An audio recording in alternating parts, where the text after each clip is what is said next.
right now, where we are in technology versus growing up, the resources were not right at my fingertips. The resources are everywhere. Find a community, whether it be on Instagram, TikTok, just find that community and get into that community. Yes. And then learn things and meet people. We all have our different stories. We're out here. We are definitely out here. Mm-hmm. Find a good podcast, find a good book. It's just all about resources, and they're at your fingertips.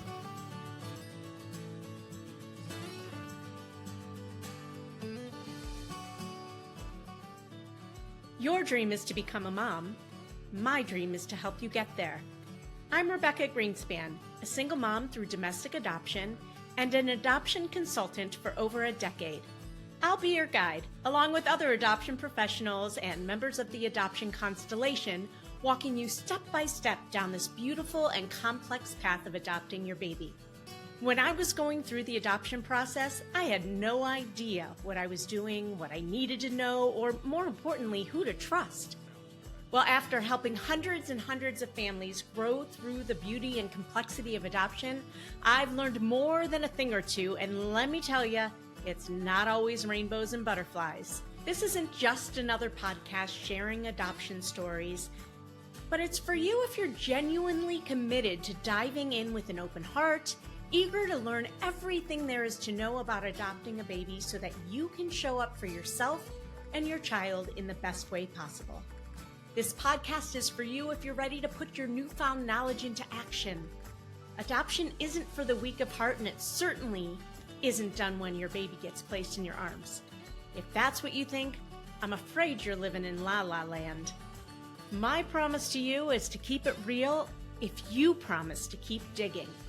We'll acknowledge the hard, and we'll also celebrate the joy that is adoption. You ready? Let's do this.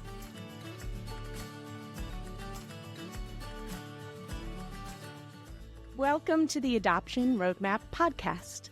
Today, we're joined by Tarcia Smith, a certified extreme hip-hop instructor, wellness coach, and host of the Adoption Journey podcast. A Black adoptee raised by a Black family, Tarsha grew up in a predominantly white Florida community, navigating her unique identity with appreciation and curiosity. In a rare twist, Tarsha, on her own accord, asked her mom if she was adopted. This revelation from a closed adoption set her on a path of discovery, leading to a reunion with her birth family and a deep dive into the stigmas of adoption within the Black community. Tarsha uses her podcast platform to shed light on the multifaceted experiences of adoption, from closed adoption to open, domestic to international, transracial to same race, and so much more. Join us as we explore her own journey of self-discovery, resilience, and the transformative power of embracing one's story.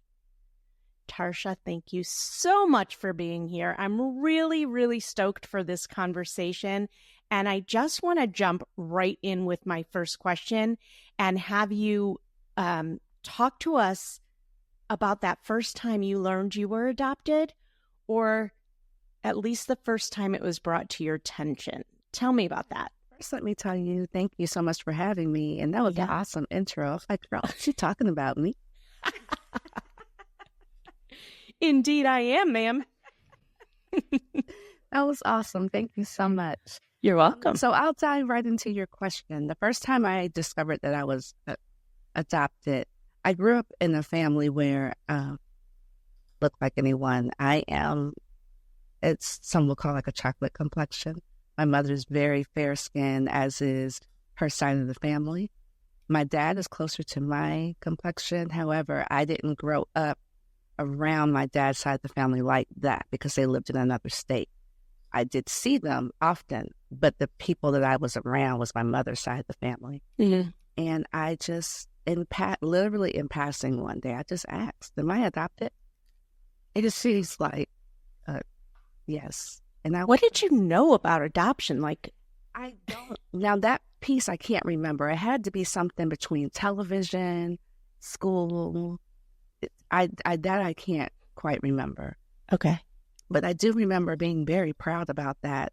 And my mom and I laugh about this now, my dad too, that I was so excited about being adopted that was one of my show and tells one time in school. Like, I didn't take anything. My show and tell was, I'm adopted. And it got to the point where I would be like, my name is Tarsha and I'm adopted. My mom was like, girl, you don't have to tell everybody. I was excited. I was, I don't know, I grew up, excuse me, with an appreciation for being adopted, if that makes sense. Mm-hmm. I don't have a horror story when it comes to being adopted and feeling a type of way. That's not my testimony. Do you know where that appreciation came from? I don't. I didn't recognize it being an appreciation as a little girl because I'm a kid. Mm-hmm. I grew up, had a great life, very spoiled little girl. As most of our children who we worked so hard for are. I was an only child until I was 9. Mm-hmm. So I was their only baby for quite some time. Mm-hmm. I was just living my best life. That's what I was doing. I never felt any type of way. And I began to learn as I began to, grow up what adoption was. Mm-hmm. And then I got to watch them because my sister is also adopted. Okay. So by the time that happened, still a kid, I'm only 9, but I did witness that process. And so I think I just had a good life. And so I was just living my best life. Were you excited when your parents said that they were going to adopt another child? Oh, I was 7. I went and played. I was headed to some Barbie dolls or something.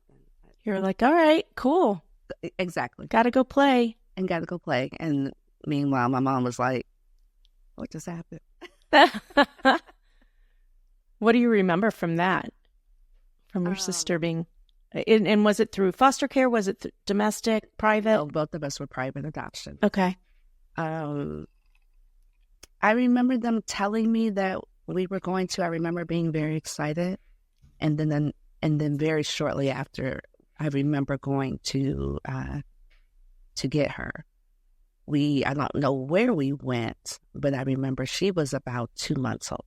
Mm-hmm. I was adopted at around 5 weeks old.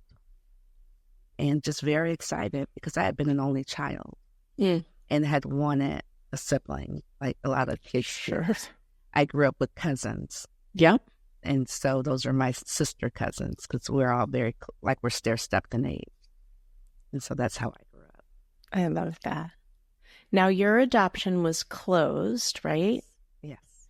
So what were some of your and wait, was your sister's adoption closed? Yes. Okay.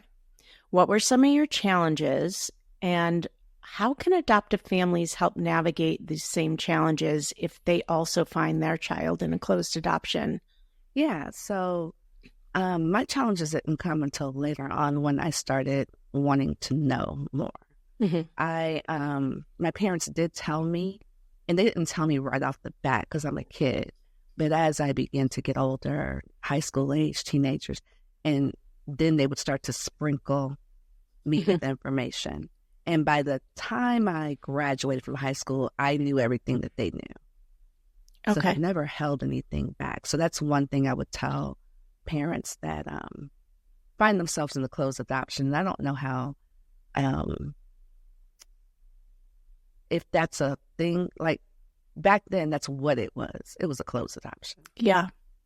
I don't know. I think today you lean more towards open adoption or semi-open. But if you find yourself in a closed adoption situation, be honest and tell them early.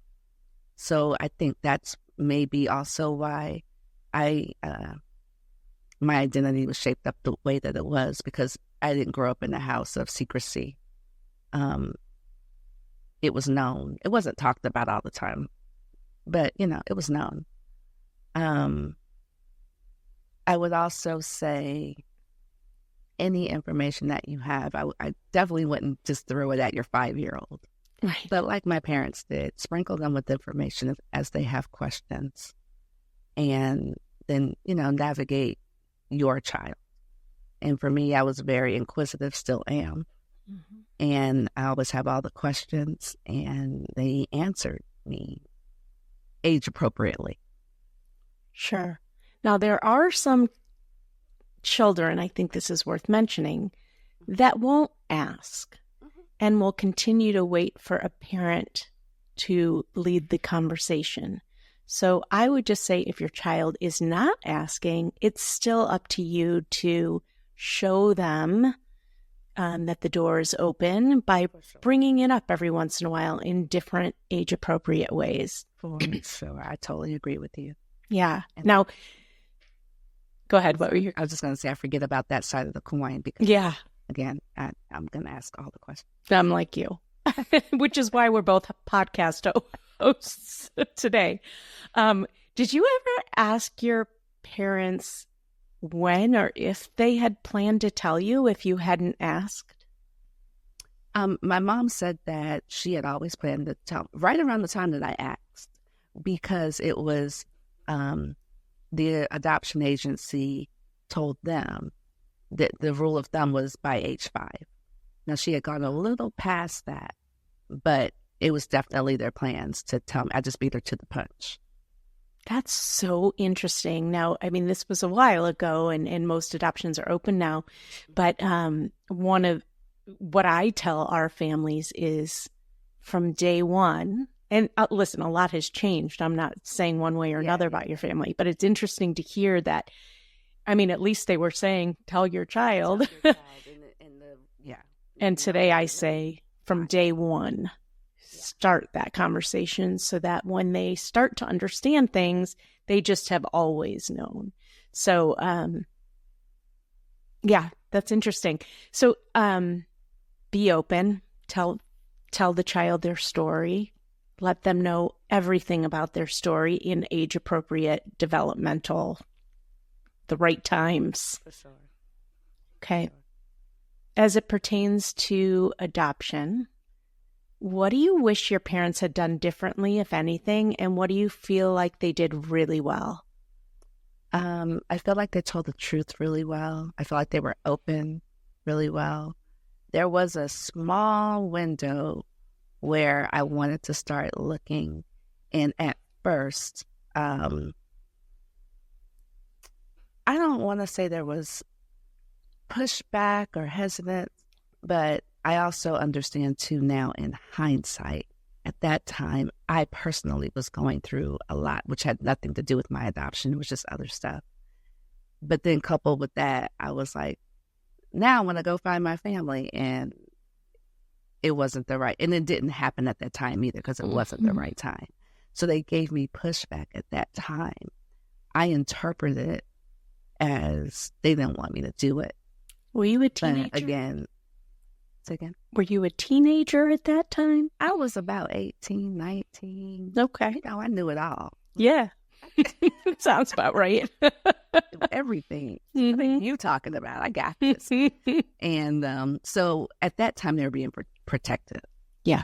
Because when I did actually do it later on in life, they were 100% supportive. But by then, I was in my 30s. Oh, wow. A lot of time had passed. Okay, so when was the first time that you remember starting to be curious about where you came from, who your biological family was, and what did that look like? I want to say I was somewhere right around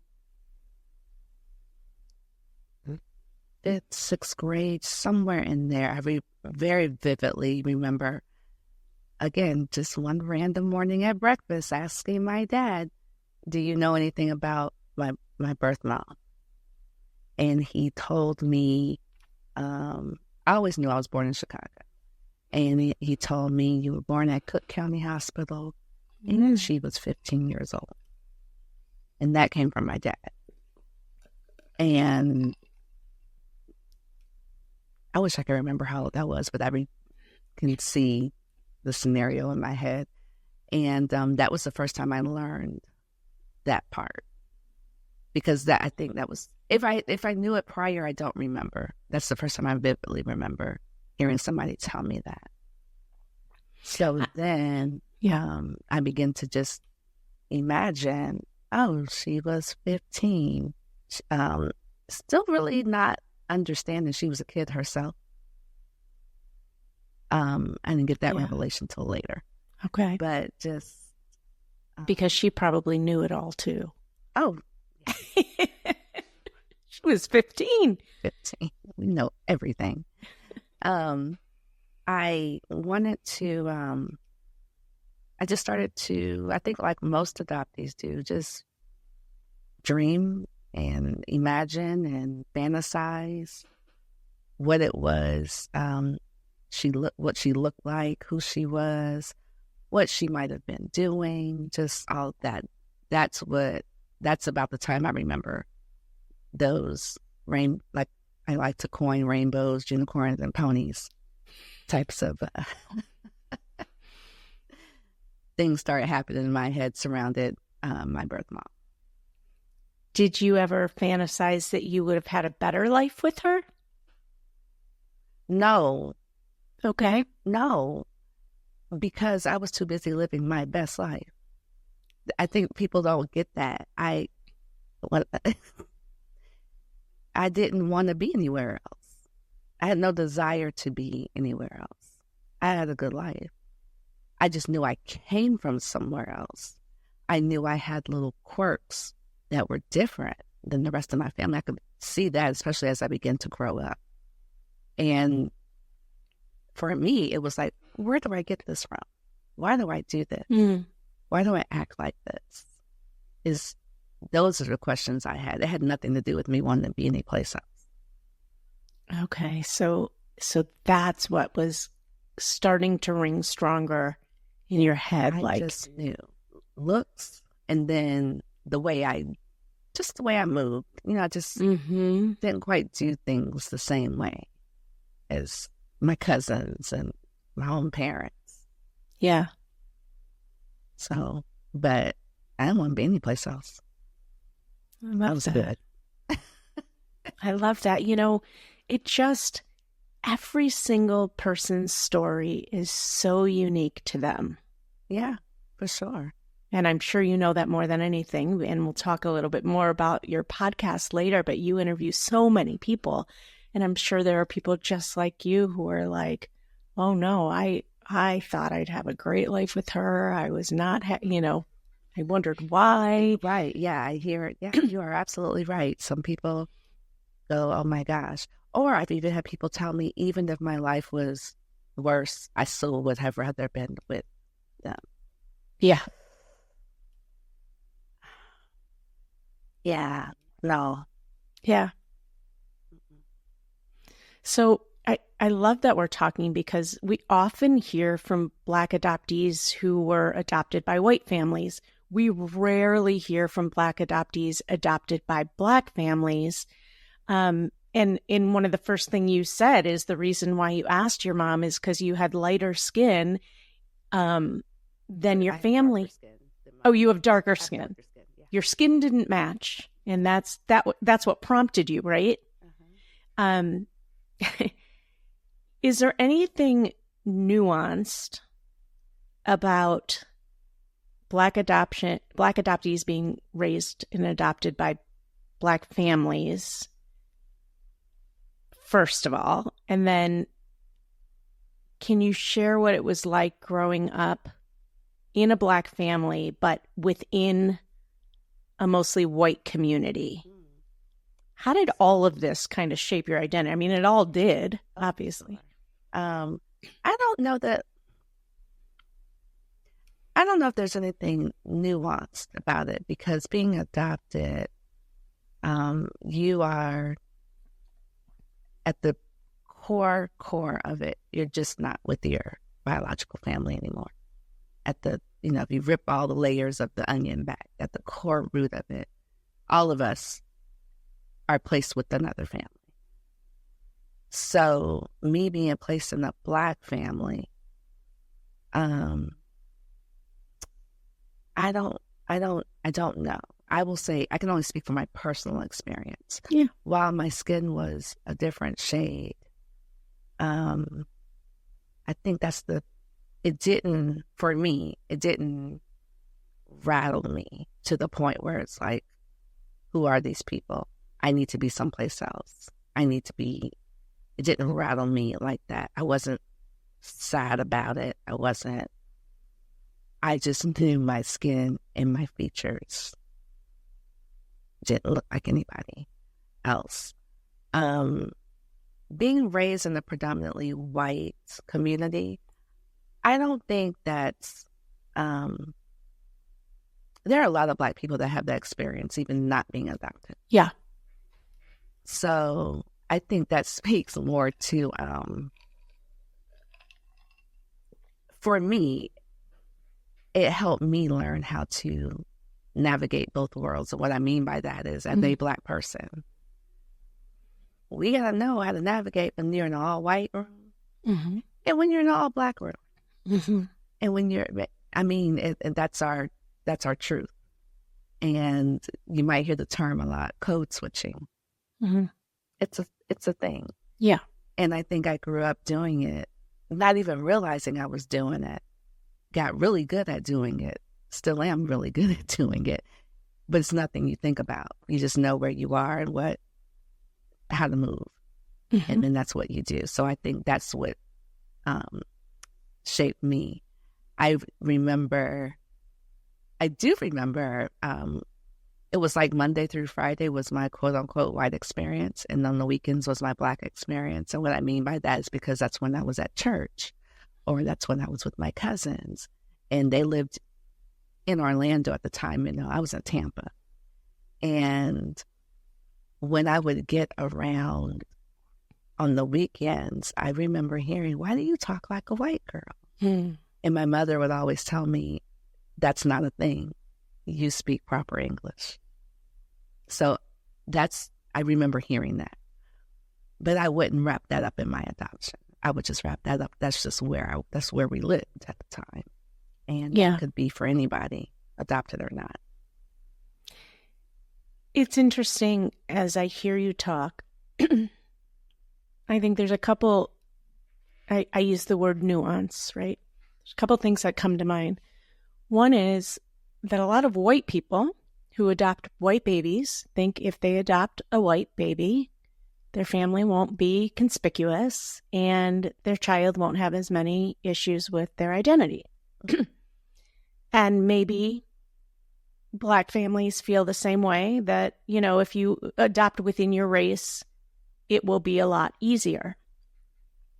And I think, especially in the Black community, maybe that's part of it, right? Everything in adoption is both and, right? On the one hand, yes, you are Black, and so you know what it is to be part of the Black community because that's who you are. That's how you were raised. You don't have to learn about Black history and about your culture and ethnicity because you're ingrained in that. Right.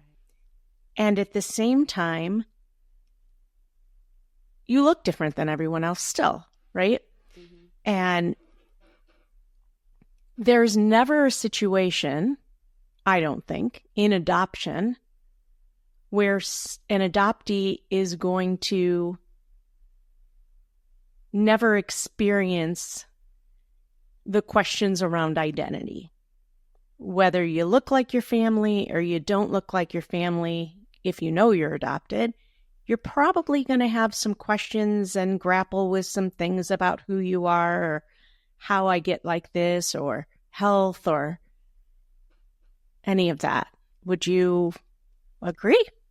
I didn't start asking the health questions until I had my son. Yeah, that I understand, but I was just using that as a... Yeah, I hear you. I hear you. Yeah, I hear you. I understand. Yeah. Whereas a Black person adopted in a white family, like, a lot of them don't know what it means to There's a lot that they don't know, and I've learned that a lot more here within the past year and a half, speaking to a lot of them. As you said, they're not ingrained in their culture. Some of them. So I almost want to say most of them. Yeah.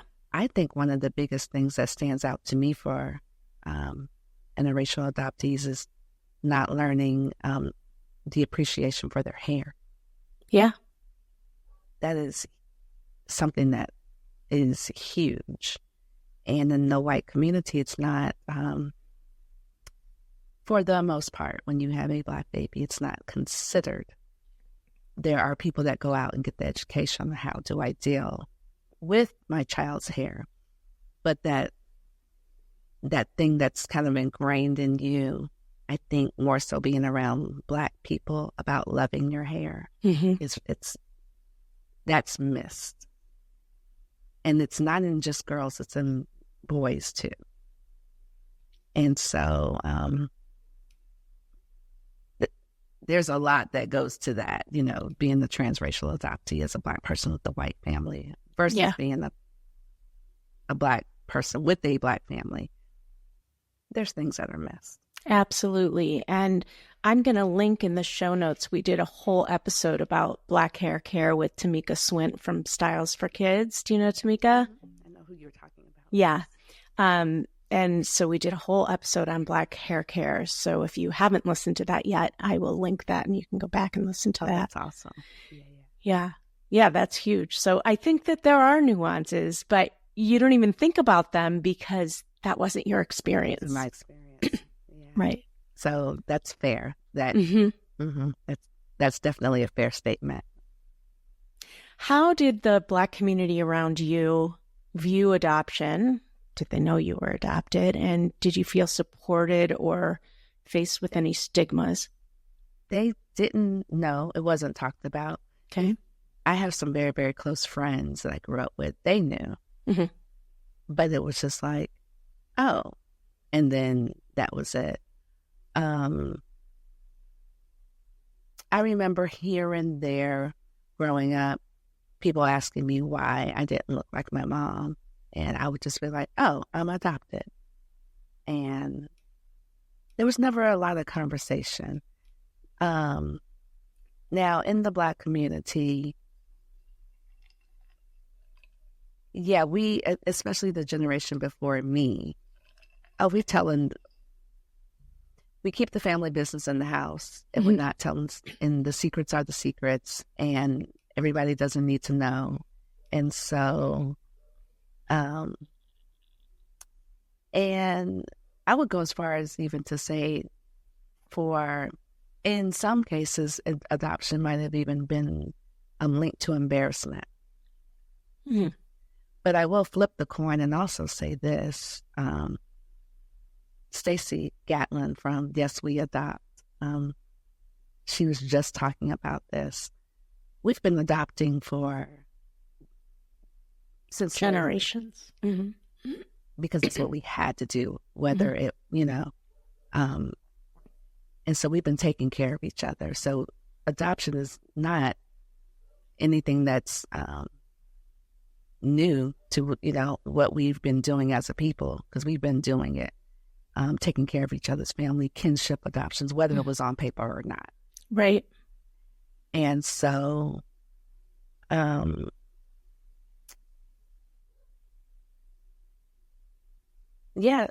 people, yes, like Stacey Gatlin says, yes, we adopt. We do. And I don't know that it's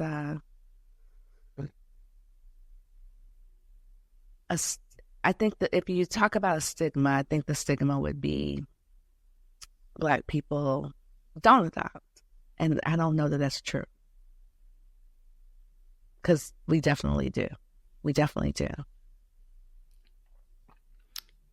You just said something, and now I forget what you said, that you were met with, people asked you why you didn't look like your family. You said you were adopted, and some people reacted to that. What did you say? They'd just be like, oh, okay. And then that was pretty much it. There was never especially growing up, there was never a real conversation. I think as I got a little older, people would kind of ask, do you ever, if we're talking about it, this was just amongst me and my close friends, this wasn't just random people, do you ever want to find your parents? Did they say real or did they say birth? Real. That's what they said. You're right. That would be the word. Your real parents. Yeah. How did you react to that? And I would just be like, one day, and I know where you're going with that. As a kid, that real. It didn't. Okay, it went right over your head. Okay. Yeah, I hear you. But as a kid, I was like, yeah, one day. What about when you got older? When you heard that? Did that as an adult? Okay. I don't think I've ever heard that. Mm-hmm. Now, something I've heard, and I don't know what you're saying about the Black community adopting, is that when it comes to more formalized adoption, that there's a pushback. And I can't remember if it's the cost or if it's the cost. It's the cost. Because there is a huge need for more Black couples to adopt babies. One of the big pushbacks is the cost. It's the cost. A lot of people, I've talked to a few people, and I have one mother in particular that comes to mind. She did both. She did the the private adoption, and then she also fostered to adopt. Mm-hmm. And when she fostered to adopt, that story is, one of those things where she didn't foster to adopt because she didn't know it was going to lead to that. Mm-hmm. That's where it led. But it's the cost. I think that's one of the biggest things. If there's anything within the Black community, it's the cost. But is that just in the Black community? Is that not all the way across the board? Yeah, it is. It is. There's such a need because more birth moms are have specific requests when it comes to who they want adopting their baby. And more we're finding that Black birth moms or birth moms who are having biracial babies want somebody in the immediate family to look like them. And you could ask any agency in the country, it is so difficult to find. I guess I would say that. And when we do have a Black couple, which is different, we get a lot of Black single women, which sometimes they want, sometimes they don't for whatever reason. But when we have Black couples or biracial couples, they adopt pretty quickly. Yeah. I can see that. I also can see that you have a lot of single Black women. Yeah. Because there's something going on with marriage, and that's a whole nother conversation. Oh, boy. Where people are just like, you know what? I'm not going to wait anymore. I'm going to go do this by myself. But we're not even going to. I'm in that pool. I adopted by myself. Yeah. So, yeah, I could see that. Mm-hmm.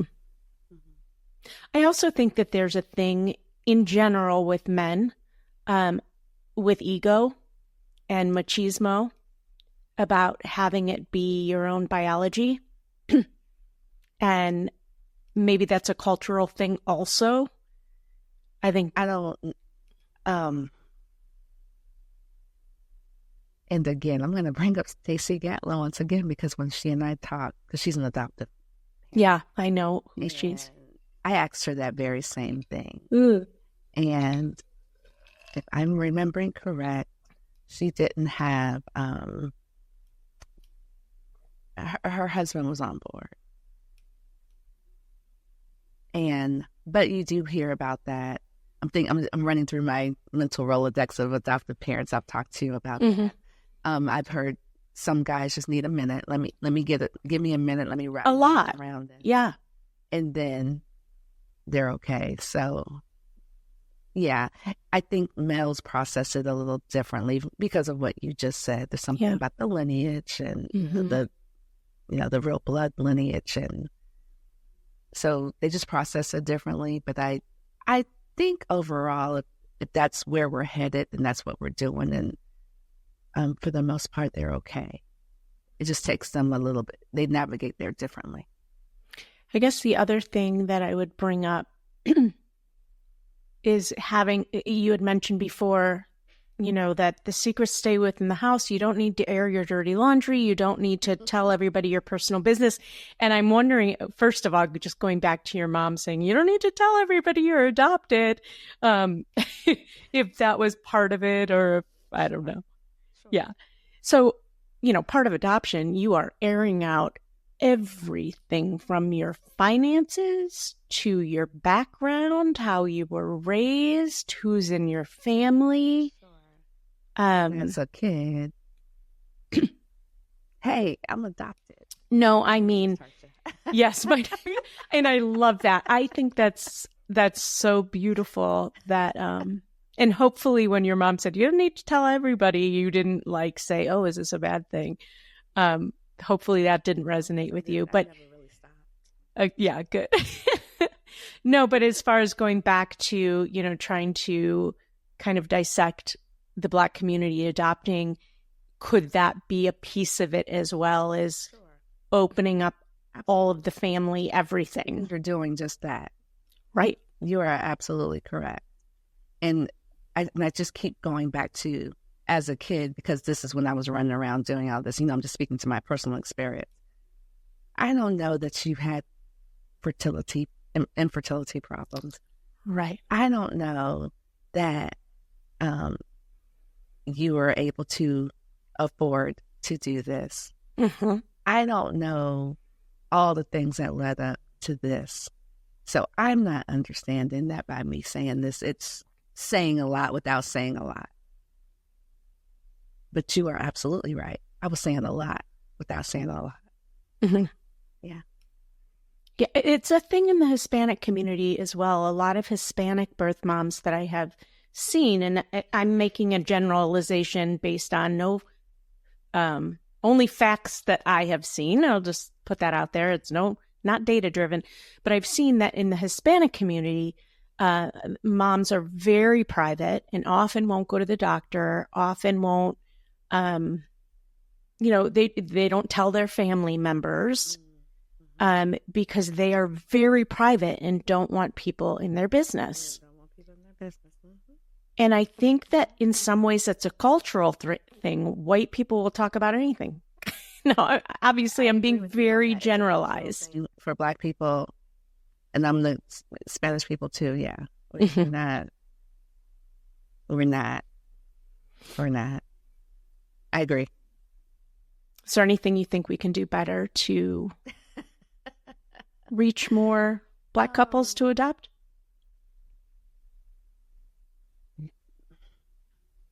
To get more couples to adopt, I think the only thing that I won't say the only thing, just getting the information out there about what this really, really is, because something else that may be a roadblock is we have our own things made up in our head about what adoption is or isn't. So getting more resources out there, these podcasts. Yeah. Hearing real live stories, real people tell their stories is a great way. The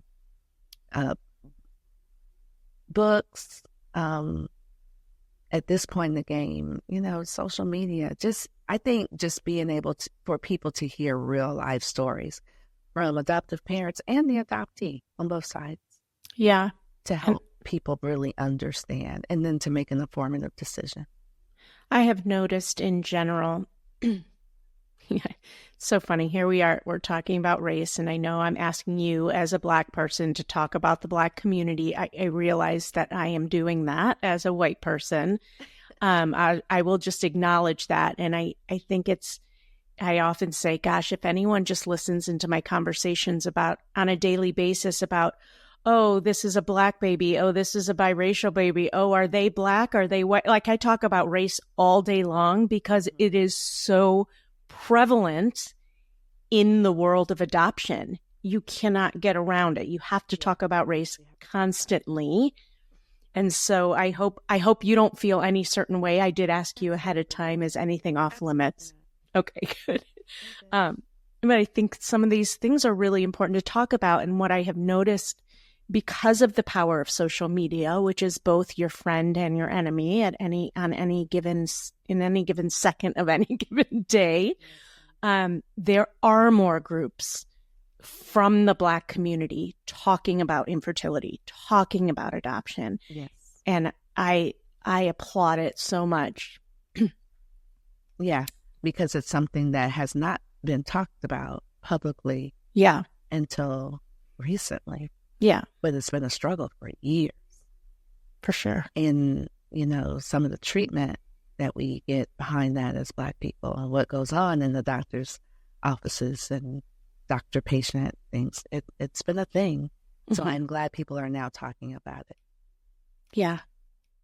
Before we go on, we're going to take a quick break, but don't go away. We still have so much to talk about. Hey there, Adoption Roadmap fam. Are you ready to take the next step on your journey to parenthood? If so, head over to our website and take our quiz. It's called, Are You Ready to Adopt? It's not just about testing your knowledge. It's about making sure you're emotionally and practically prepared for the beautiful, complex journey of adoption. Let's make your dream of parenthood a reality. Go to rgadoptionconsulting.com and take the Are You Ready to Adopt quiz today. That's rgadoptionconsulting.com. The quiz is free, and it will let you know where you are in the process and if you're ready to jump into your adoption journey.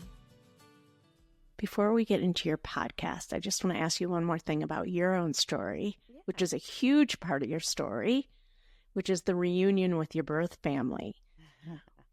Why was your search and reunion so important to you? Especially because you grew up appreciating being adopted, and you alluded to this a little bit. And how has the reunion impacted your identity and your relationships with maybe your both your families? Yeah. So I will start by saying I found my birth mother in 2012, and I was able to do that because I was able to get a copy of my original birth certificate. And my very first contact was actually a brother that I have that's 2 years older than me. And I knew he existed. He was a part of my non-identifying information. So that's something I grew up knowing as they started sprinkling me with information, that I had a brother that was 2 years older than me. I will say that I remember imagining concerning him, because I knew that we were from Chicago. And I know, Chicago can be rough depending on where you are in Chicago. And so I remember wondering, how was he, if he was okay, if he was dead, or if he was in jail, or if he was, got caught up in that gang life, or all those things. I did wonder about him. So lo and behold, he's the first person that I contacted. Now, was this after you had your own children? Yes. Okay, and that's what kind of prompted you to want to know more, right? Yeah, I think you had mentioned. That prompted me wanting to know more because of health reasons. Because I'm like, I should probably know my medical history, because now I've got kids. And so that prompted that thinking. I always knew I had people out there. And so I think I just wanted to know where I come from. Yeah. Where I get this face from. It's a beautiful one if you're watching on YouTube. And so I very long story short, I met my brother, and I did go to Chicago about a month after we met online. And I met my brothers and my grandmother, cousins and aunties. And I didn't meet my birth mother until the following year, 2013, because she lives in Alabama. However, we did talk. The first time we spoke on the phone was weird. I was just like, I just talked to the person that gave birth to me. Oh my gosh, that was super weird. Yeah. In 2013, my husband and I drove to Alabama to finally go meet her. And when I met her, remember what I said earlier, I had all these fantasies, rainbows, unicorns, and ponies about this woman. And when I met this woman, I was very underwhelmed. I was just like, oh. Tell me more. One of the biggest disappointments was I didn't look like her. Okay. Huh. And now I do look like my brother. I've got some of her, like I favor, but I'm looking for my face. Yeah. I didn't see that in her. And then just learning, before I met her, I did learn more and more about the family and more and more about her, and more appreciative that I was where I was. Because, baby, yeah, I was on the whole other side of the tracks, if you will. Yeah. But my brother, my older brother, totally fine. Did not get caught up in any of that. None of it. Beautiful family, beautiful wife, beautiful kids, like doing very, very well for himself. He beat all the odds. Tell me about that reunion. I'm sorry? Tell me about that reunion when you first, saw him or... It was kind of like just looking at a person that I'm related to outside of my kids for the first time. It was surreal. He picked me up from the airport, and he and his wife and myself, we went to breakfast and just kind of started that small talk, trying to get to know each other. But for me, I can't believe I'm looking at a person from my family for the first time. Did your cheeks hurt after that breakfast from smiling so much? Yes. And I got to meet my nephews, and later I was there for 2 days.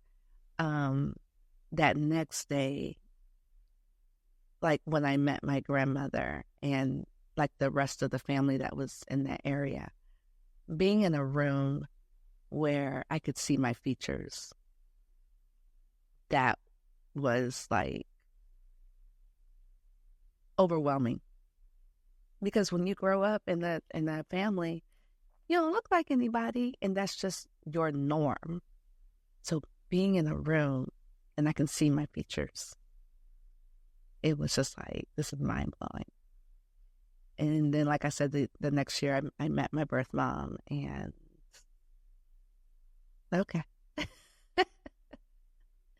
The relationships, I have a better relationship with my brothers because I found out I had a younger brother. I didn't know he existed. With my brothers, my birth mother, we talk every now and again, but there's no real relationship, and I'm okay with that. Because as I tell everybody, when you go into this search and reunion thing, be okay with where the chips fall. Were you? Do you think you were? Yeah. I had to understand how this family functions, and they don't function like what I come from. I come from an extremely tight-knit family on both sides, my mother and father. They don't function like that. Mm-hmm. And so when I understood, oh, y'all don't do family like I do family. So you're not treating me any kind of way. You're treating me just how you treat family. This is just what you do. Wow. And I had to be okay with that. Now, I'm not saying I went into that day one. Right. This came, over some time. Mm-hmm. And it's like, okay, this is just what y'all do. Okay, let me fall in line because this is what you do. Yeah. Got it. So I had to stop taking things personal because at first I was. And then I understood. But like I said, this was 2012, 2013. This is 2024 now. Real clear. Interesting. Did you see some of your mannerisms or some of your interests the same as anybody you've met? No, that didn't happen until I met the other side. Okay, talk to me. So fast forward 2023. It was a while before I went to look for my birth father. Wait, let me back up for a second. Did your birth mom give you any clarity or give you any information? Yeah. Let's talk about that.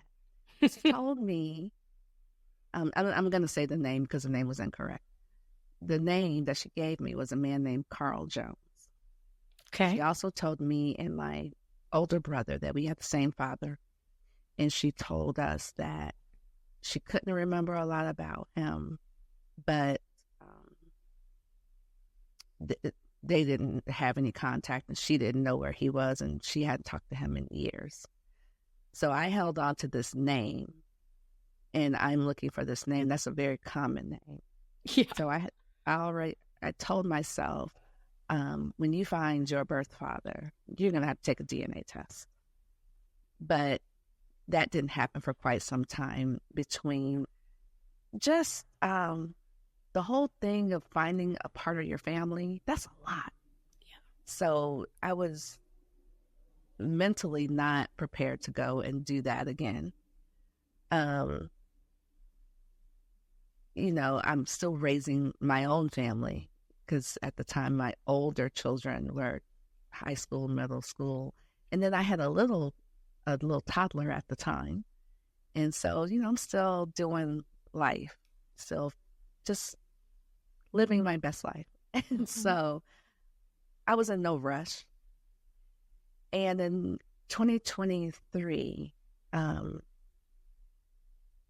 heard God say, it's time to tell your story. Mm-hmm. What? How? Why? And he said, do it in the form of a podcast. Now, I'll back up and say that my husband used to do a little radio show. Okay. Years and years ago. He was talking about getting back to it, but because technology has changed, he was like, maybe I'll do a podcast. So in 2021, 2022, he bought podcast equipment and it's set upstairs in a box, unopened. So when the time came and it was time for me to do what I was supposed to do, the stuff was here. And I was like, oh, okay.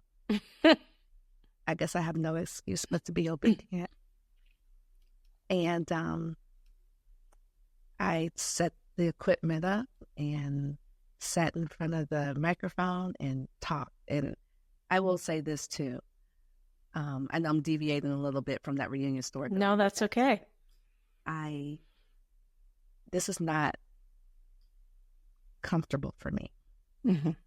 This is not, I grew up dancing. Y'all need me to dance in front of this stadium full of people? I got you. Do not give me a microphone though. I don't want a microphone. I don't want to talk. This isn't comfortable for me. But he said, do it. And I said, oh, okay. I'm going to do this. I'm going to turn on. I'm going to tell this story. So I started the podcast to tell my story. I did not know other people wanted to tell their story too. Mm-hmm. I was just putting one foot in front of the other. People want to feel seen and people want to feel heard. And all these people started to come and say, oh, I didn't know you were adopted. Oh, I did, because I didn't talk about it like that. I mean, my inner circle knew, but oh, I'm adopted too. oh, I adopted. And that just started happening. So in that happening is how I crossed paths with Jay Russell. He's going to kill me. Russell White from thebirthparentfinder.com. Okay, yeah. So we crossed paths. And he invited me. We started following each other on social media. Eventually, he invited me on his show. And in our conversation, he offered to, because he knew I had found my birth mom, he offered to help me find my birth dad. Oh, wow. And he was like, have you ever thought about taking a DNA test? I was like, yeah, but I haven't done it yet. He was like, well, what are you waiting for? So now we're in 2023, and I was like, you know what? It's time. I'm going to go ahead and do it. You're right, because I'm out here now. So I took the test. I feel like I'm talking so much, so please stop. No. This is good. Okay. So I took the test, and I took the test in September 2023. Get the results back in October. I used Ancestry, and I started digging. Now, I've always been one that has loved to do family trees because I put together my parents' family trees for them. I love history. It's a puzzle to me, sitting down and coming through the census and all that. So I've always had a love for that. So now I'm doing my own. And the closest matches I had were what I now know is a half first cousin and an aunt. But these two people were not related to each other. Okay. So that's when I had to pull Jay and Misty, who his DNA person is. And I'm like, okay, I've gone as far as I can go with combing through this. Help me here. They're the ones that broke the code. And at first, they found my grandparents. Okay, on the other side. And then we figured out who my father was. Also still in Chicago. And I did have the opportunity to go and meet that side of the family in November of 2023. That's when I found my face. Wow. And that was less than a year ago. Right now we're in August of 2024. That's when I found my love for music. Oh. That's when I found my love for dancing. That's when I found all of that. I have 4 sisters and 1 brother on that side. One sister who unfortunately passed away in 2015. She got very sick. It was sudden, unexpected. So living, I have 3 sisters and 1 brother on that side. So that happened in November, and I went right back in December and spent Christmas with now both sides, because I spent some time with my brother and my mother's side of the family, and then I spent some time with them. I thought being in the room with my birth mother's side of the family was a lot. This was a lot. Tell me more about that. In what way? It was a lot because seeing somebody you favor versus your face. This is how much I look like some of my sisters. I sent pictures to my kids, and they were like, at first glance, I thought that was you in that picture. That's how much we look alike. Wow. When I got to Chicago and I started meeting other members, people would just look at me and like, oh, I don't even need a DNA test. I know you belong here. Like, just look at your face. Wow. That it was weird. And then having this bond with my siblings on both sides, it just kind of happened. And of course, you have to foster these relationships. But you just fell into place. Yeah. And it was not Carl Jones. Girl, it was so not Carl Jones. That is not my birth father's name at all. But and I did call my birth mother when I found them and solidified everything was correct. And my younger sister, my baby sister, she also in turn took a DNA test. Okay. And that really solidified everything. Was your mom surprised when she found out it wasn't Carl Jones? Okay. My brother on my mother's side also took a DNA test because we were told we had the same father. Oh, so he's like, so opened up a lot of can of worms. Yeah, that's when we found out for sure. We are half siblings. These are not his people. So I did call my birth mom and I told her his name and that I had found him. And she was like, oh, and how much I look like them. And she was like, oh, yeah, you do look a lot like them. Girl, what?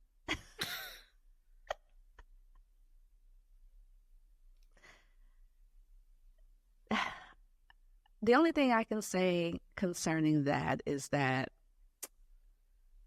she was young. She went through a lot in her life. God bless her. I won't say she was lying. Only thing I can say is maybe you didn't remember. I don't know. Now, when I met my birth father, he was sick. He was in the nursing home. He had suffered a stroke about 8 years prior. So again, he also was not able to tell me a whole lot because of his mental capacity. Mm-hmm. However, he understood who I was. I was able to tell him who his father was because he never knew. Wow. That came out in the DNA test. Yeah. It was always known. He was the oldest of 8 children. It was speculated who his father was, which the speculation was wrong. But everybody else knew. No one ever really knew who his father was because his mother died young. Their mother died young. So in March of 2024, I lost him. And I did get to see him on 3 occasions, 2 occasions in person. And 2 weeks before he died, my sister FaceTimed me when she was at the nursing home. That would be our last interaction. What a blessing that you got to meet him when you did. Yeah. And I remembered that kind of grief hit different.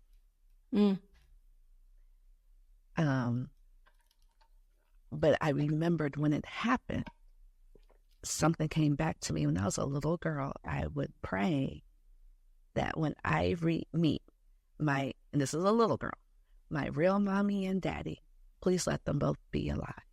He gave me that. Mm-hmm. He gave me that. And so... what did that grief feel like? It felt like when my sister called me that morning, I was like, I'm sorry, what? What happened? I was in disbelief. And it felt like I was given something and then lost something. But I also knew my siblings were grieving very differently. I was mindful of their grief because it hit them hard because I was their daddy. And so I was just like, I'll be there as soon as I can because I live in Florida, so I had to now go back to Chicago and be there for that. And it was just, I still don't have the words for that kind of grief. And it's still kind of, anybody that has gone through grief, it just pops up. And I just thank God for the conversations that I had and the just being able to understand more about myself. The fact that he got to see me, He understood who I was. We got to have some laughs. I'm like, oh, this is where I get my sense of humor from. Got it. So I'm grateful for what I was able to have. Go ahead. It just never what? It never occurred to me, and I don't think anybody, that I was about to lose him. Did you feel conflicted at all with your grief when you lost him and when you were with your sisters? What do you mean by conflicted? I don't know. Like, did you feel like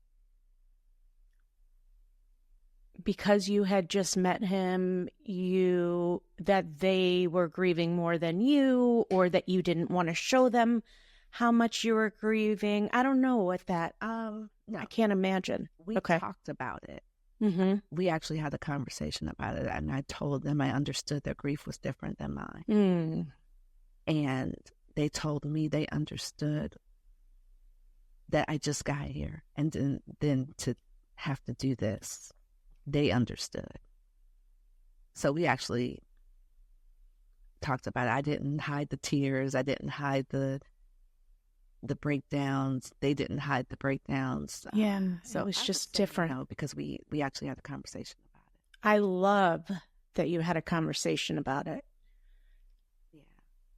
I mean, that speaks to how open you are. I understand. Like, this is different. This was they call him daddy. This was your daddy. Yeah. I just got here. But I'm hurting because I just got here. Yeah. And that door was open so briefly, and you felt such a connection in a way that you hadn't with your birth mom. Right.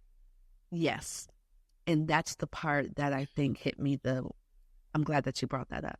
That's the part that I think hit me the hardest, because I feel like had I had more time, the connection with him would have been very different than what it has been with my birth mom. Yeah. Because it was already different in that little bit of time, even with him having a stroke. Thank you so much for sharing that whole journey with us. So now you're doing this podcast, which you started just solely to share your own story, and finding that people want to be heard and people want to share their stories too. What have you learned from your guests, and what have you learned from your own experience hosting the Adoption Journey podcast, which, by the way, we will link to and people should go listen to? Thank you. I learned that I too have adoption trauma. If you listen to my early episodes, I would say that I didn't, because I would link the word trauma to, when you hear the word trauma, you think, it's one of those buzzwords. Yeah, there's some buzzwords in adoption, and trauma is definitely one of them. Right. And I'm glad you're bringing this up, because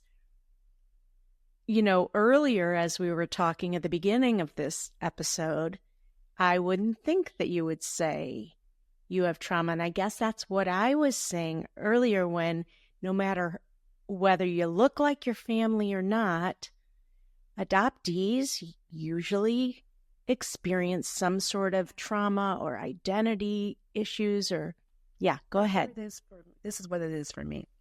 Mm-hmm. When you don't know what it is, number one, mm-hmm. and you don't know to ask the questions, mm-hmm. and it's never talked about, how do you know you have it? Mm. And so good. Early on, because all those things were true for me, I would say no. As a matter of fact, I even said that my birth mother, she's definitely got some trauma, and that still holds true. Mm-hmm. However, now that I understand more about what adoption trauma is and what that looks like, I can think about things in my own self. I'm like, oh, I've experienced that. And that's what that was. Can you give me an example? Yeah, the clinginess, the abandonment issues, if you will. Like, breakups. How did that play out for you? Clinginess and abandonment. Like, what did that look like for you? I was like always needing to, always gonna have a boyfriend. Mm-hmm. I'm always gonna have a boyfriend.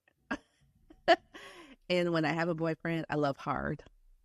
Always been like that. And leaving, breaking up, whether it's friendships or boyfriends, I don't do well with that. It hurts a lot. And I just thought, and those are two very extreme things that I've dealt with. And I just thought, oh, this is just who you are. This is just what this is. I didn't know to link it back to my adoption because I didn't understand, because it was never talked. None of this kind of stuff was ever talked about in my house.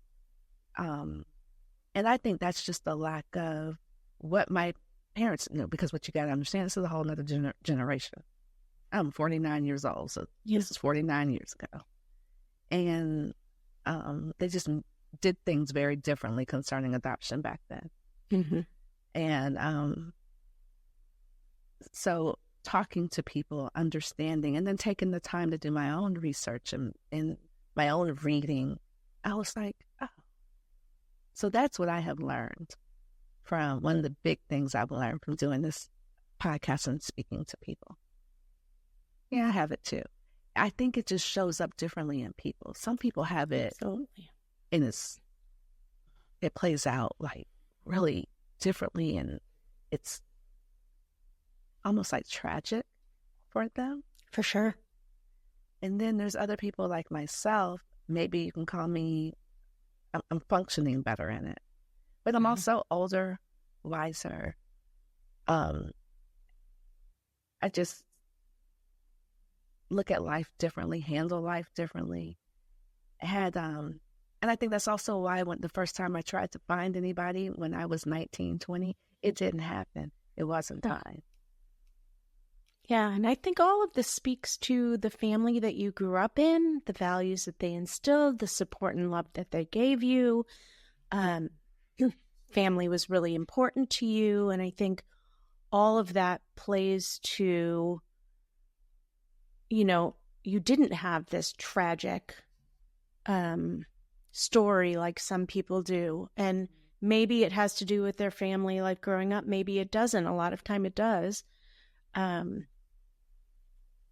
Everybody's different. Everybody has their own story. Their own story. And I say that all the time. Everybody's story is different, and it doesn't take away from anybody's story. My story doesn't take away from your story. But everybody's story is different and valid. If that's your story, that's your story. Yeah, for sure. How has your experience influenced your professional approach as a wellness coach?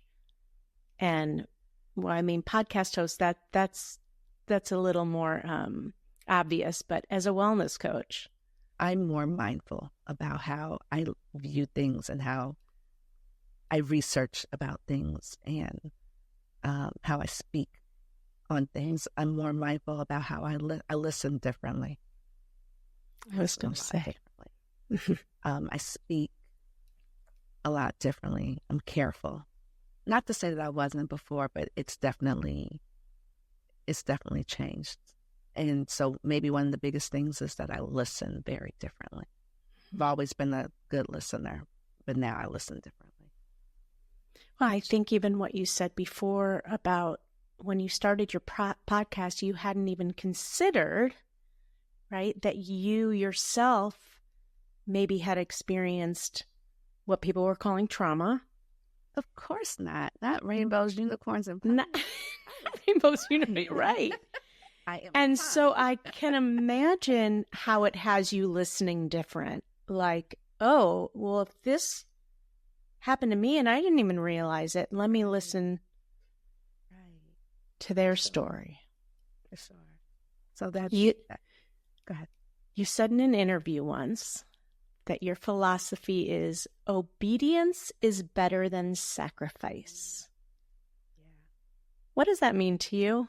That means that I'd rather be obedient and go through what I'm supposed to go through and do what I'm supposed to do and be uncomfortable because I'm safe in his will, rather than being outside of his will where it's not safe. And I'm just out here doing whatever I want to do. And I don't want the consequence of not doing what I'm being outside of his will.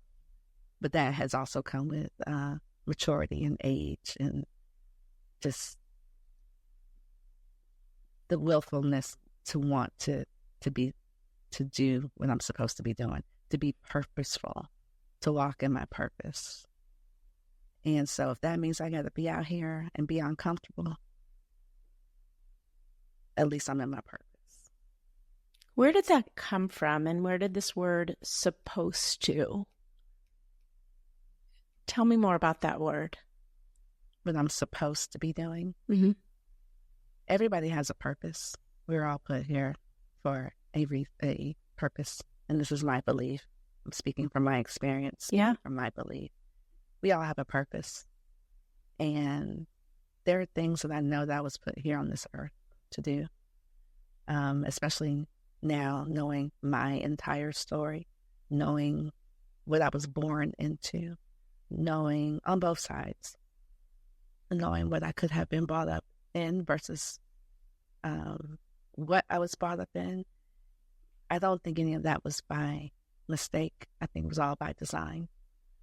I went back when I was supposed to go back. And it all lines up to what I'm supposed to be doing here while I'm on this earth. I'm all about the dash, and the dash is between that birthday and that. Love the dash. I'm all about the dash. I'm all about the best life in the dash. Ah, so good. I love that you brought that up. Yeah. If people don't know what Tarsha's talking about, I'll link that poem. There's a poem called The Dash, and the dash is between birth and death. That's where I am in life. And this journey has done nothing but like catapulted me there even more in a way. You could not have told me when I celebrated the year of the podcast back in May of 2024. When I started the podcast in May of 2023, you could not have paid me $1 million to get me to believe that on the very anniversary of the podcast, a year later, I would be in the city where I met everybody, doing a live podcast for the very first time, talking about the family that I had not met yet to a room full of people that I had not met yet. I wanted to go to that. That sounded like a great event. That's amazing. Walking the purpose.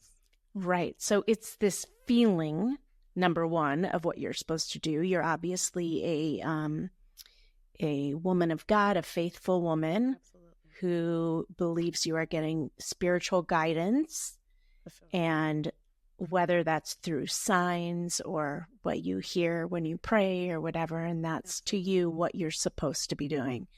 Is being intentional in your life. So intentional.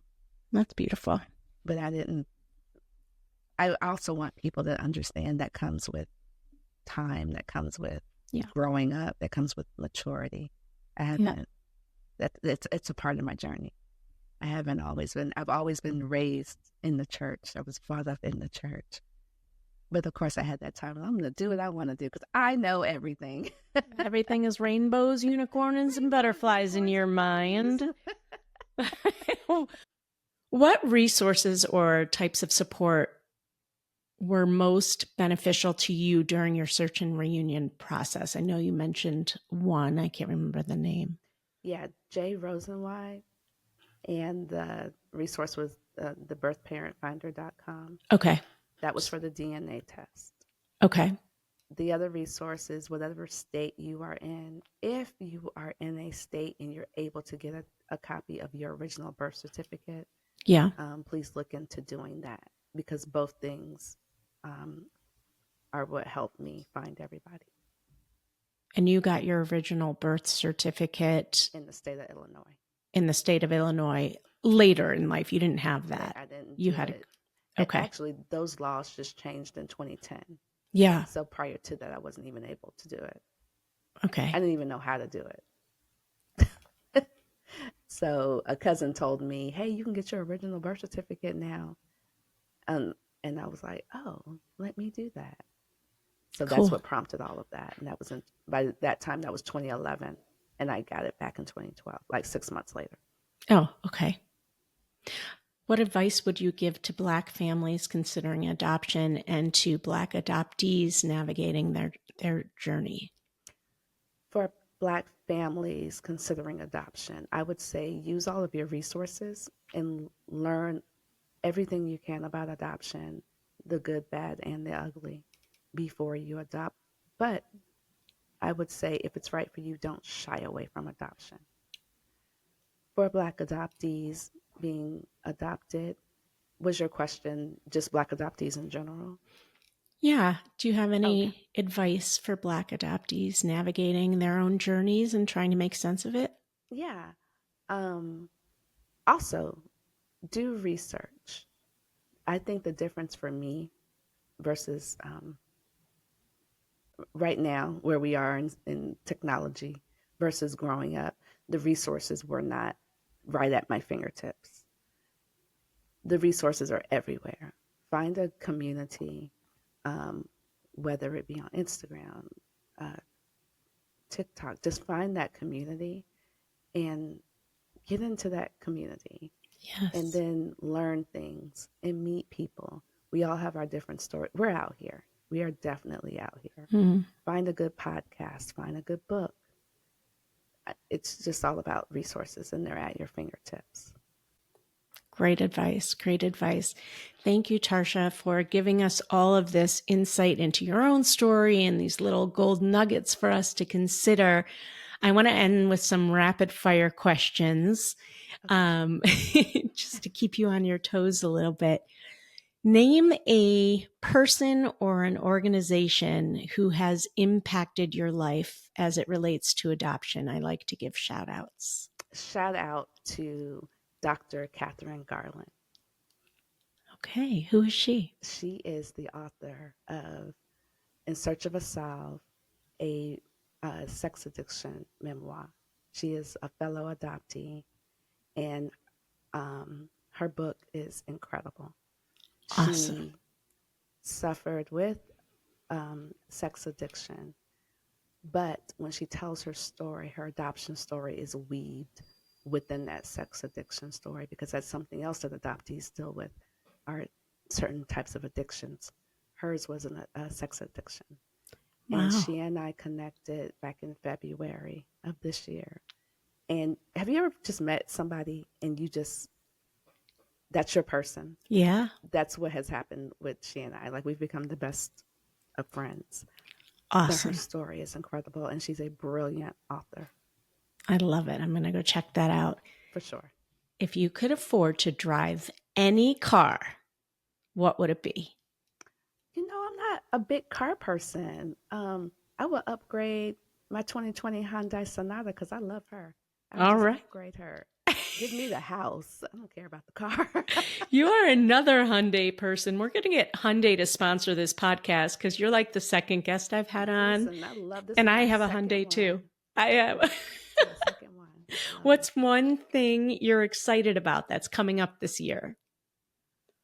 Ooh, this year has been so packed. That's why I had to take a break in July. I am excited about the Black Adoptee meetup happening on October 11th and 12th. It's the very first one that Dr. Catherine Garland and I decided to host. And it's not a conference. It's not a convention. It's nothing like that. It is literally almost like a family reunion, if you will. We are just coming together, going to meet each other. A lot of us know each other on social media, but not in real life. The events we have planned are all fun activities. And what prompted me to do this is because I've been to a few conferences and they wear you out because you're talking about adoption and it's emotional. And I'm like, you know what? We're going to get together. We're not going to do any of that. So I say the dates again. I'm sorry. October 11th and 12th, 2024. Unfortunately, it is sold out. I guess it's not a bad thing. No, that's not a bad thing, but hopefully you'll do it again. Well, it is the plan to do it yearly. We started with a small group on purpose because we wanted to be more intimate. That's fantastic. So I'm looking forward to that, and I'm sure you'll see all the social media. Oh, good. I can't wait. Get together. Finish this phrase. The way to my heart is... Ooh, the weight of my heart. The way to my heart. Oh, the way to my heart is... The way to my heart is honesty and love. Love? Honesty and love. Oh, honesty and love. That's the way to my heart. Beautiful. Describe adoption in 3 words. The adoption community is going to come for me, but I'm going to say it anyway because it's my truth. I would say, for me, the adoption was beautiful. I would also say scary. And I would also say beautiful. It can be scary. And for some adoptees, safe, because you don't know what they're coming from. That's my testimony. Thank you. Remember, success is a continuous journey. If you find yourself veering off course, just steer back onto the roadmap until you reach your destination. And whatever you do, never lose hope. Hope is that light inside you that will lead you to your dreams. Tarsha, thank you so much for being here with us and sharing your wisdom, your insight, your stories, and your heart. We appreciate it. So much. You've been amazing. Thank you. Oh. Bye.